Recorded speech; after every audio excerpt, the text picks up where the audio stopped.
The LA County Medical Examiner reported a death toll of 24 on Sunday, with at least 16 individuals still unaccounted for. 16 of the deceased were found in the Eaton fire area, while 8 were located in the Palisades region. The largest of the blazes is the Palisades fire, which has consumed over 23,000 acres and is currently 13% contained. The Eaton fire is the second largest, having burned down more than 14,000 acres and is 27% contained. The Haas fire has spread to 799 acres and is nearly fully contained. These wildfires are projected to be among the most expensive in US history, with private forecaster AccuWeather raising its preliminary estimate of financial losses to between $250 billion and $275 billion. While firefighters have made strides in containing the largest fire, authorities caution that the upcoming wind event could create potential disastrous wind conditions, placing all of LA County under a fire threat. Pasadena Fire Chief Chad Augustine warned that the region is returning to red flag conditions, with severe wind forecasts expected through Wednesday, peaking on Tuesday. The National Weather Service has issued a rare alert for a particularly dangerous situation on Tuesday, indicating extreme fire behaviors from 4 a.m. until midday on Wednesday. Christine Crowler, LA's fire chief, urged residents near evacuation zones to prepare for potential evacuations and to avoid roadways to facilitate firefighters' efforts. Despite these warnings, all schools expect those in mandatory evacuation zones will reopen on Monday, according to the LA Unified School District.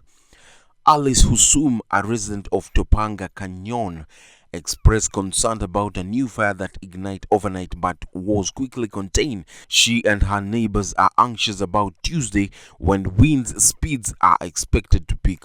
However, she noted that conditions seem better compared to earlier forecasts, predicting gusts up to 100 miles per hour. New fires emerged on Sunday, threatening communities in San Fernando Valley and near NASA's Jet Propulsion's laboratory, JPL. Firefighters successfully halted new fires in Angeles National Forest surrounding this critical facility. At least 26 individuals have been arrested for looting in mandatory evacuation zones, with 2 suspects apprehended for impersonating firefighters to steal from evacuees. Sheriff Robert Loon announced he has requested additional National Guard troops to support the existing 400 personnel in the area. Governor Gavin Newsom confirmed that 1,000 more National Guard members will be deployed. Meanwhile, tensions continue between California Governor Newsom and President-elect Donald Trump regarding the handling of the wildfire crisis. Trump attributed blame for the disaster to incompetent politicians, while Newsom criticized Trump for spreading inexcusable misinformation about the fires.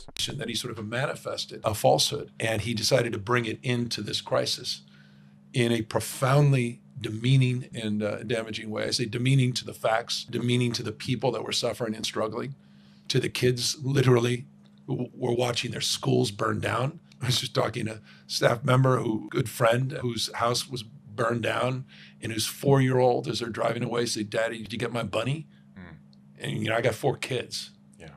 No empathy, no compassion, no capacity to even to understand. Just a guy who wants to be understood. That's hard, because a lot of people were misled, and it's, I think, led to a lot of finger pointing and consternation at a time when we're quite literally, and I say literally because second before I was here, I just got the latest briefing, we're bringing cadaver dogs out there.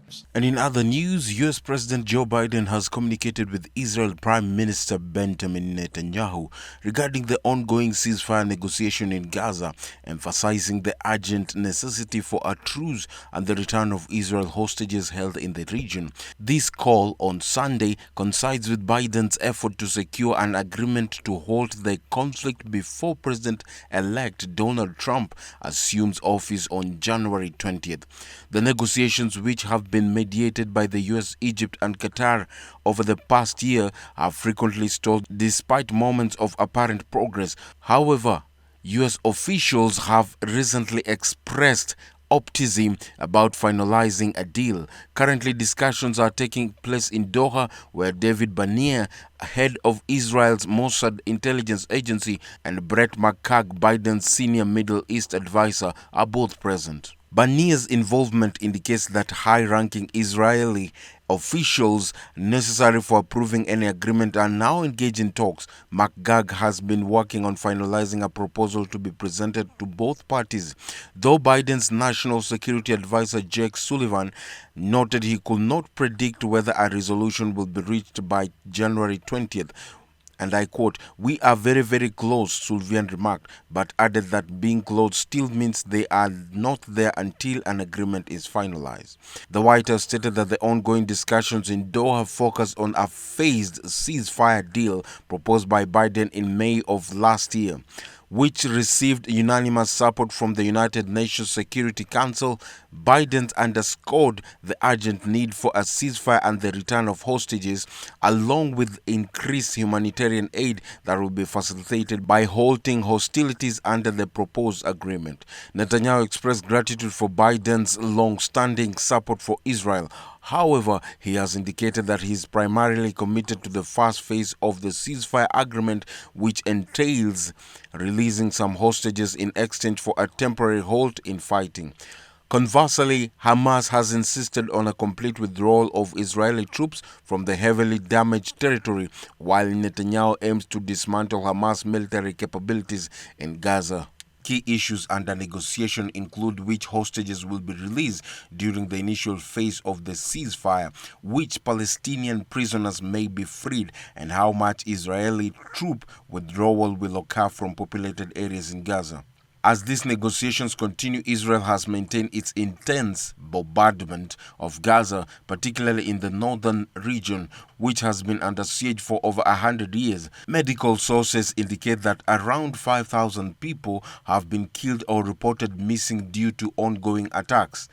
Overall, Israel's military campaigns has resulted in more than 46,000 Palestinians' deaths, predominantly among women and children, and displaced over 90% of Gaza's populations from their homes. The conflict began following a Hamas-led attack on Israel on October 7, 2023, which resulted in 1,200 fatalities and approximately 250 captives taken by Palestinian fighters. Only one brief ceasefire has been achieved during these 15 months of conflict. Reporting for ETV Africa News, Kevin Juma, California.